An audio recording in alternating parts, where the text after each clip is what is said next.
Be advised, you are coming in weak and unreadable. Say again, Com Tower. This is Pacho. Do you read me over? Pacho, this is Com Tower. I read you Lima Charlie. Com Tower, Com Tower. Request permission to launch and commence the field op. Over. Stand by. Pacho, permission granted. I say again, permission granted. Roger that. Launching podcast in 3, 2.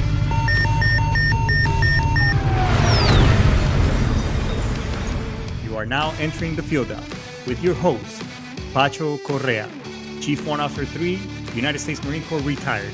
Get some. Hurrah!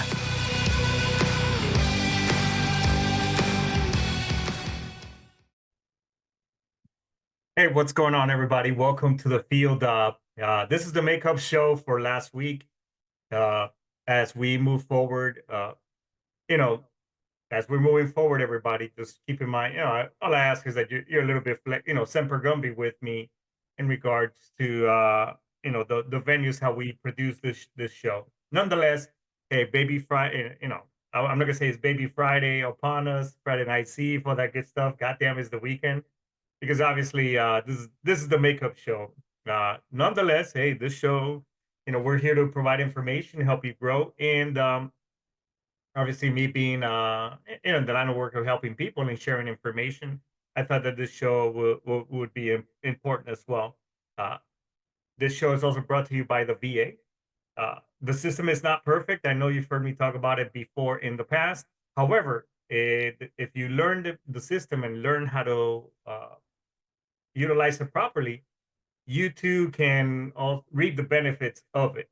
So as the system has gotten better, which it has for the last couple of years, primarily the website and submitting a claim, it is, you also have to take it upon yourselves to be able to talk their language, so that way you maximize your benefits and get the best out of your claims. If you have any questions or need help or assistance, you can more than gladly reach out to me. I've done this in the past for other fellow veterans. So don't be, I do have a bunch of information that I actually can email it out to you, how to, that'll get you going in regards to your claim and benefits. So with that being said, don't forget to like, subscribe, and follow, and hit me up at the show if you ever have any questions. Uh, Also, this show is brought to you by look, we wouldn't be here today if it wasn't for the great American Constitution and all the freedoms that it provides for us.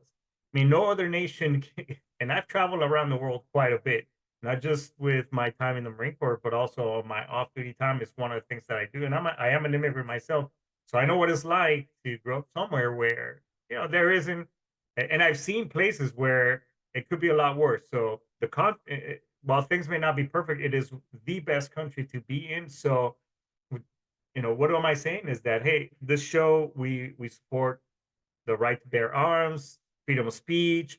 Whether we agree or disagree, that's okay. I mean, that's what makes us, pretty much and what separates us from every other country. Excuse me. So if you like what you hear, like, subscribe, and follow. Hit me up on we're on Facebook, we're on Instagram, we are on YouTube, we're in on TikTok. Yes, I've joined the 21st century, so we do put out a lot of content. And what I will say about our TikTok channel is that the whole purpose of it, it's not so much like here where we kind of talk about all kinds of different stuff, funny or serious or whatever. The whole purpose of that channel is to kind of disseminate information and administrative stuff that when you were in, you wanted to ask or didn't want to. And even me as a retired officer myself, I mean, I just play like I knew what I was talking about. But a lot of times, all that admin stuff, I've learned is over the years in post-service. So my intent through that avenue or that channel is to basically share information and educate you as well as veterans and people who are still on active duty. So that's that. So make sure you check me out on all that stuff, and let's help each other out. So, and just a big shout out to Brian and his team for always helping out and helping me be where I'm here as well, and support the local podcaster. Brian Colburn is an amazing podcaster. He's got some awesome shows, and Aaron Sieber is one of them, and a fellow warrant officer from the Marine Corps that I spoke to yesterday. Shout out to Herman Milton. He's coming out with a show as well. So I'm looking forward to it. He'll be on our show here pretty soon. Okay, so let's get started. Look, uh, over the last couple of weeks, I've been doing, and I'll show you the form and everything. I mean, it's right here. And I don't know if you can see it, but anyway, this right here is it's an SBP survivor benefit plan withdrawal consent form. Now, I'm not completely withdrawing from the plan, so hear me out. Initially, how I started looking into this is when I was retiring from the Marine Corps. Uh, you go to the personnel office where as you're checking out, because all you want to do is just get the whether you yeah. So this is a program available for retirees. So when you're pretty much in your mindset like, hey, I need to GTFO out of town, I mean, let's be honest. We all just go through the process. There's a few of us that will actually ask questions and then understand, but the majority of us won't. I mean, let's be quite honest about that. Let me fix the lighting a little bit over here. So what is survivor benefit plan? Now that I've been in this industry quite a bit, I understand what some of these products are. Knowing now what I didn't know then, so I thought it was important for me to share it. So, and what is an annuity? An annuity is an insurance product. Okay, let's just get that out of the way. It is a product designed for people who are older. And in what sense is that it guarantees a payment or some type of monthly payment over a certain amount of years or over a lifetime once you start dipping into that money. A lot of the TSP isn't the thrift savings plan, believe it or not, it is an annuity.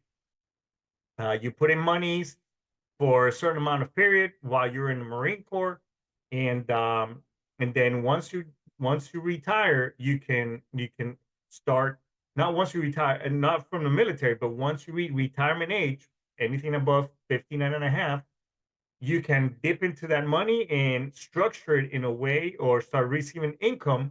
And because for the last however many years you were participating in that program, your taxes were deferred. In other words, the IRS said, "Hey, we're not going to tax you on this right now. We're gonna allow you to let your tax payments be later, so that way the money grows without taxes.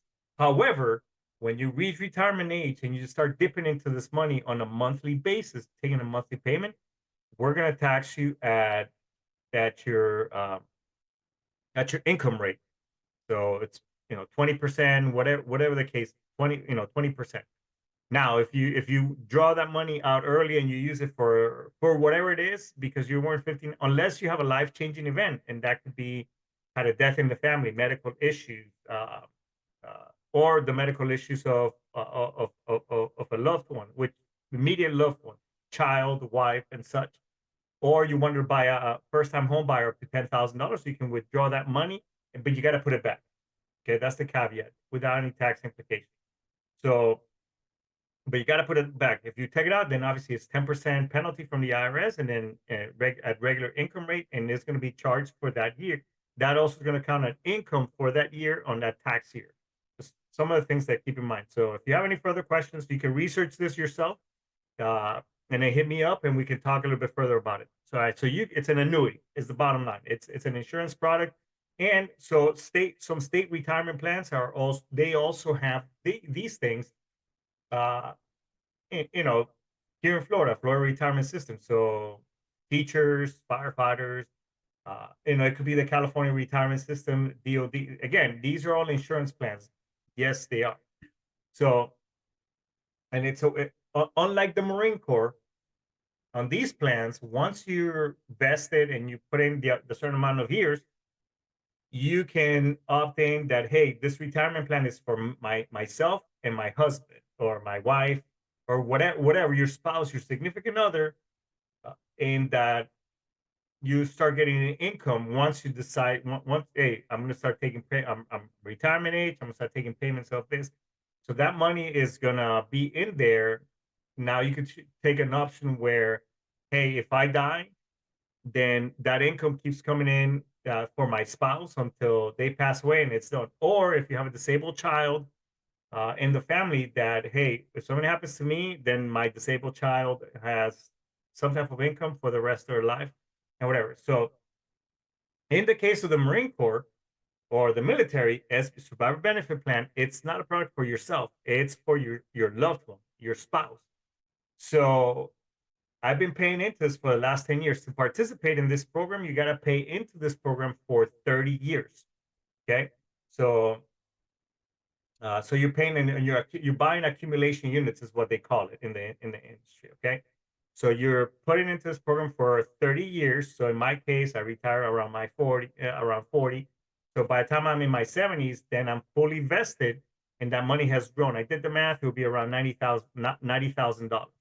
Okay. Currently I've put in about, some about $25,000, something like that. I did the math myself.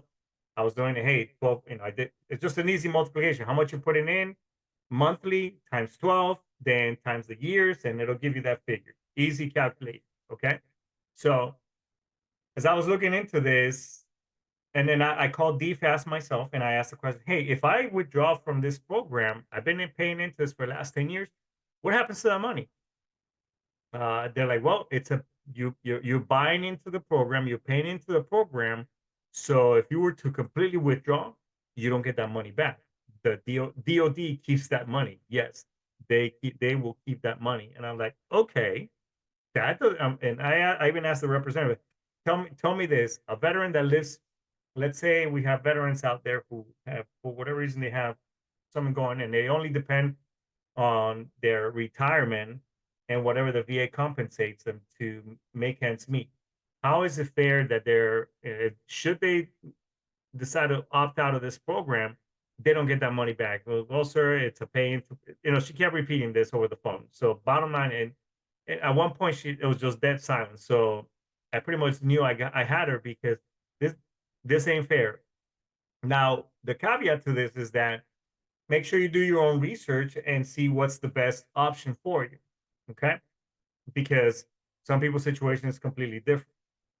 So, so here's some other things that you need to know about the survivor benefit plan is that if you're 100% disabled from the VA and you're getting that, you can opt in to pause your payments into survivor benefit plan because there is a program called DIC. I'm going to go ahead and share my screen right now.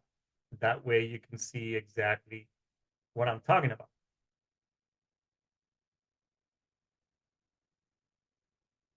Okay, so as you can see right here, folks, this is the survivor. Here's it's talking about the survivor benefit plan. I'm gonna go ahead and move this stuff out of the way. So the survivor benefit plan is, again, it's an annuity, as it says right there, as I mentioned. This is all on the DFAS page, everybody. Okay, so it is an annuity. You elect to participate in this program, generated at the time of retirement. Some situations will allow it. You can also opt out of the program. So after the first year, between the first year and the third year, so at the 2-year and 3-year mark, you can get out of it. And yes, but that money is pretty much gone. You're not going to get that back. And again, I mentioned this before. So you opt into this program. Should you decide to opt out and you're married, then your spouse also has to sign on that paperwork saying, hey, I understand that my my husband or my wife is they're opting out of this program, so they have to consent on that as well. So keep that in mind. So you put it into this program, and the SBP election does not entitle the beneficiary named for, again, the beneficiary being your spouse. This is not for you. To arrears of pay, a separate AOP has to be made in order to designate the desired individual. So again, you got to make sure that you read and ask questions. Most of the time, I can tell you right now, those clerks, they have a certain amount of information. Hopefully they've gotten better. Again, it's been about 11 years since I retired, but I can tell you this, that individual didn't have that much information, didn't give me too much. Okay, so here's the other thing, if you decide, let's say you decide to change it or stopping your coverage. Again, this is all on the DFAS website. You can see right over here. is that, ending after retirement, and it'll tell you all that stuff. You'll be shocked and surprised as to, you know, what can happen. Again, if you divorce, depending on your situation, your spouse can also be designated on SBP. Okay. There are other things. For example, if you go under combat related special compensation, CRSC, which is a program, and we can talk about that at another time on the field of how to enroll in that program and the benefits. But if you, the member, the retiree, opt in for CRSC, then that completely removes your spouse or your, out of CRSC compensation, because it's no longer, your retirement is now 100% untaxable, and it's now considered disability. So we can talk about that too some other time. So if you remarry, so if you get a divorce, your new spouse can also, let's say you married twice and now you're gonna get a divorce.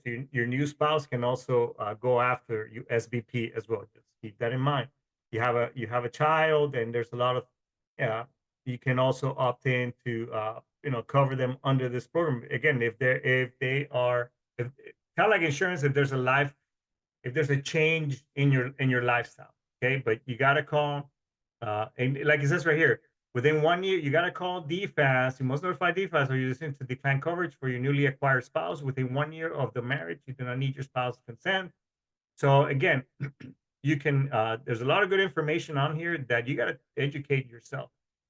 So if you're 100%, as I was mentioning earlier, if you're 100% disabled from the VA and you're being compensated by them, you can actually pause your payment by you click on this. It's a withdrawal consent due to VA disability packet, and this is what that form looks like right over here. So, and the form is pretty detailed. It'll tell you the due. Again, it'll give you a lot of good information. But one thing is that I want to point out is, why can you don't withdraw, you actually are pausing your payments because of DIC offset. So what is DIC? I will tell you that. That's called dependency and indemnity compensation. So what this means is that when you pass away, 9 times out of 10 is going to be because you're 100%, the VA is going to consider your death due to something service connected. So your spouse will actually be covered under the dependency and indemnity compensation, like it says right here. So what it says is military service members who die in line of duty or eligible survivors or veterans whose death resulted from a service-related injury or disease, the benefits paid monthly, the DIC benefit may be increased by cost of living adjustments. Again, so it's pretty good. It'll keep up with inflation due to COLA. Okay. So what this means is that by you filling out this form, you're pausing your SBP participation. You can pause at that, and then that money is going to come back to you. What I highly recommend is that, that you do the math, which is really easy to do. You can find an investment calculator, or you can go on Google and, just be conservative. Say, hey, I was paying about $200 into this program. So you can query it. If I pay $200 a month for the next 20 years, let's say until the age of 65, for the next 20 years at a 9% interest rate, how much would I have at the age of 65? And you'll be surprised as to how much that you can make that money grow in regards to you investing it somewhere else. So my whole point is that as I was doing the math, I was like, wait a minute,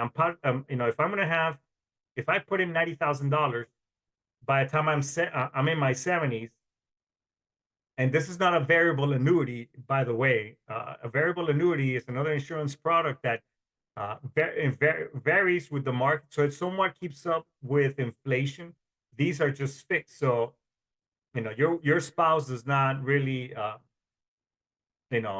let's say, and this is for 55. By the way, this annuity is for 55% of your pay, which which is not much.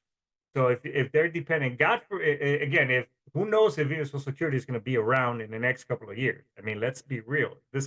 That product was not designed to last this long. It was to help people right after the Great Depression because of all the stuff that happened and with the stock market and people stealing money and all that stuff. So it wasn't designed to be around this long.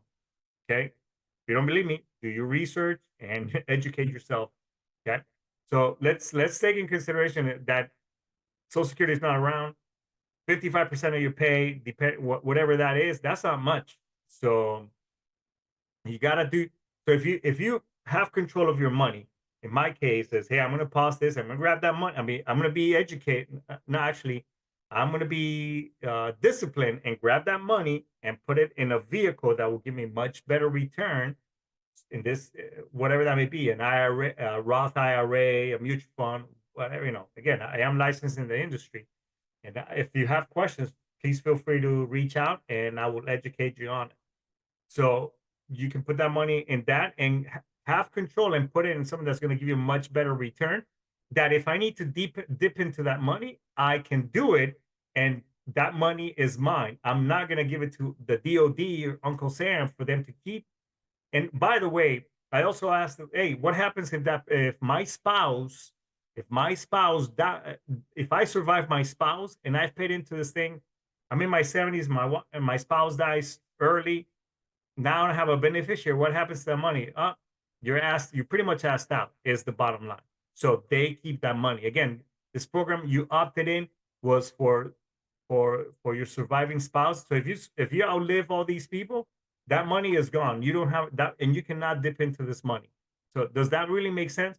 Now, you just found out you're getting out of the service, you just retired, you're fine, you found out that you're terminally ill, you've participated into this about a year, and that person passes away.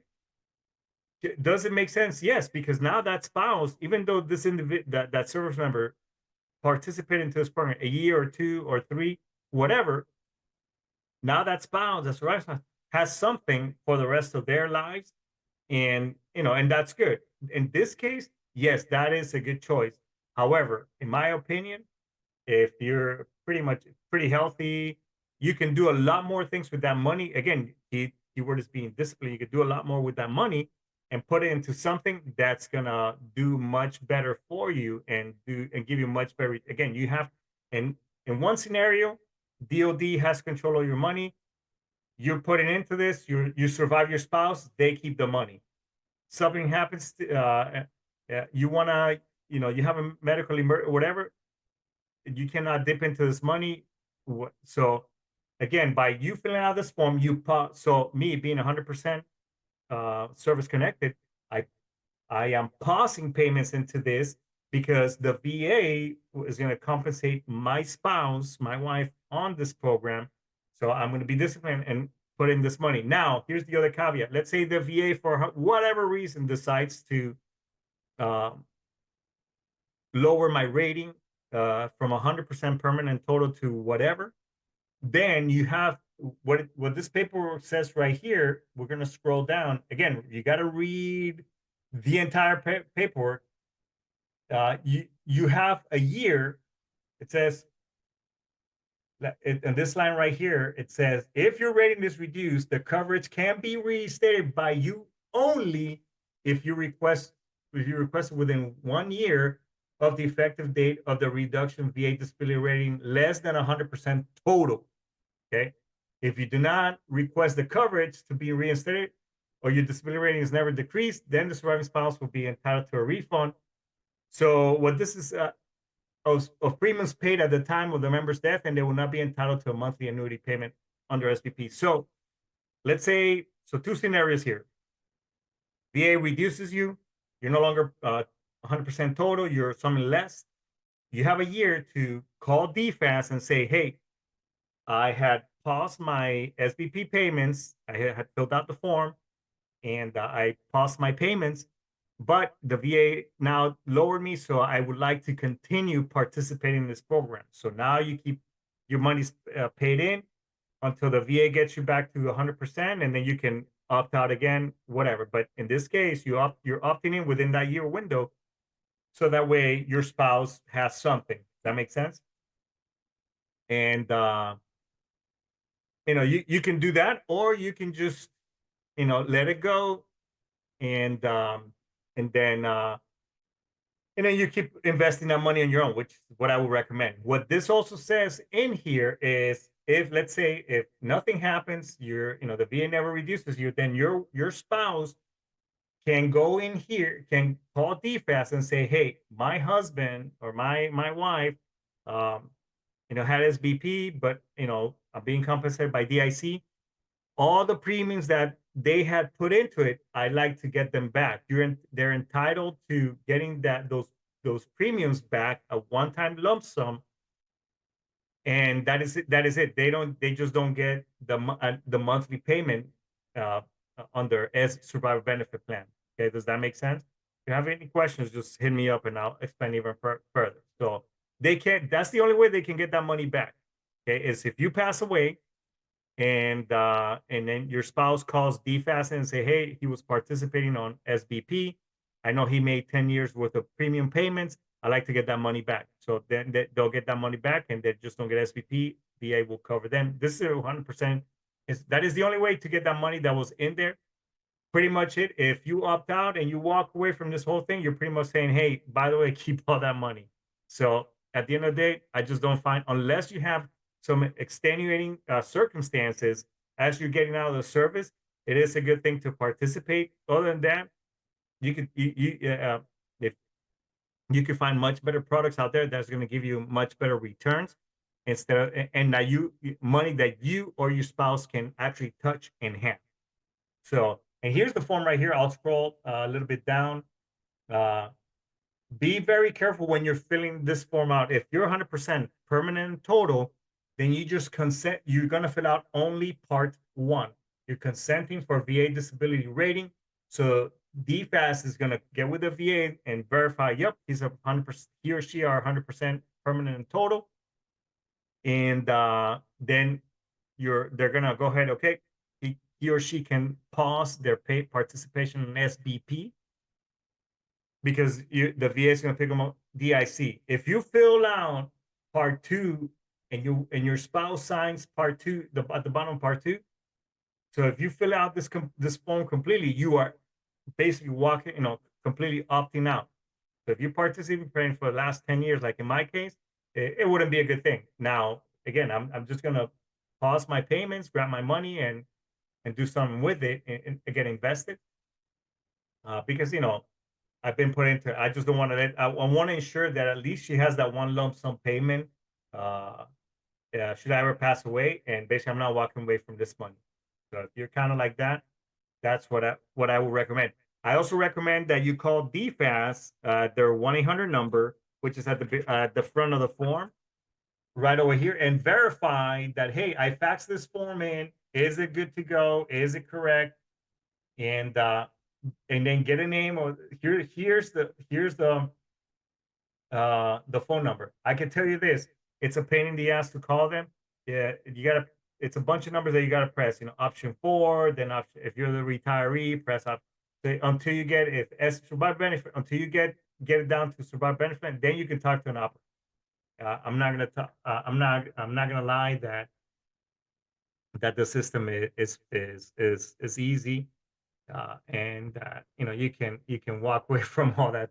You can navigate through when you call that number, but you gotta be savvy and talk their language, and have, like me, I did all my paperwork. I wrote a bunch of notes on it. I scanned it. My wife has a copy in case some shit happens to me. And it's, and I say, hey, I spoke to somebody over here, blah blah blah. So again, and document. And you don't have to keep paper copies, but you do have to have some, so that way you set your loved ones up for success, and prevent them, and have the right information, and educate them, because when somebody passes away, it's a shit show. Let's be real about it. And people's emotions and all that stuff are getting in the way, and it's really hard to think. So preparing them and having them educated on, hey, call here, call there, let them know about this. This is a lump sum payment, blah blah. The easier you make it, you can actually put it on your iPhone, like your notes, or if you have a Samsung or an Android, yeah, Google Notes as well. You just put in, hey, in the event some call DFAS, report my death, ask them about my SBP participation lump sum, that pay arrears, and then call VA, notify them of my death. Again, those things are going to take, I'm telling you right now, for VA, DFAS, for them to pay out any type of arrears, pay, death, it's going to be a couple of months. So I highly recommend that you, and VGLI too, those are all group life insurance. You don't want to get me started on all that shit. What I'm saying is, have control over your money, have control over your finances, and have something that's your own. So instead of having those products, have a product that you can. So having a good policy from a different company outside of those, different ones, it will be a highly recommended. Yes, I will say, hey, consider this company right here that I work for, and because within 10 days or less, they'll pay out a death claim, and it's the minimal the payments are minimal compared to some of these products that increase your payments. That's, call it a selfless pitch right here of what I do. But I wouldn't be standing here or stand behind something as normally as a Marine, but also as a retired officer, something that will take advantage of our servicemen. That's just, uh, you know, that's just me. So, but if you have any questions, you want education, hit me up. There's no commitments, no pressure, no nothing. I just want you to be empowered and educated, so that way your loved ones don't suffer at the end. Because that GoFundMe, Venmos, and all that other dumb shit that you see people posting at the end of the day is not a way to protect your family. And educate your loved ones, on how to talk military language, especially with these entities that are, whether you're a retiree or you only serve, or you serve for a couple of terms, doesn't matter. Your loved ones are the ones who have to navigate through all this. Okay. So with that being said, everybody, I think this is a good place to end the show. As I usually end it, look, if you've been ruminating about, going into that rabbit hole, you've been having issues, as cliche as it sounds, that time frame will pass. So just do me a favor, stick through it, reach out to me, reach out to the show.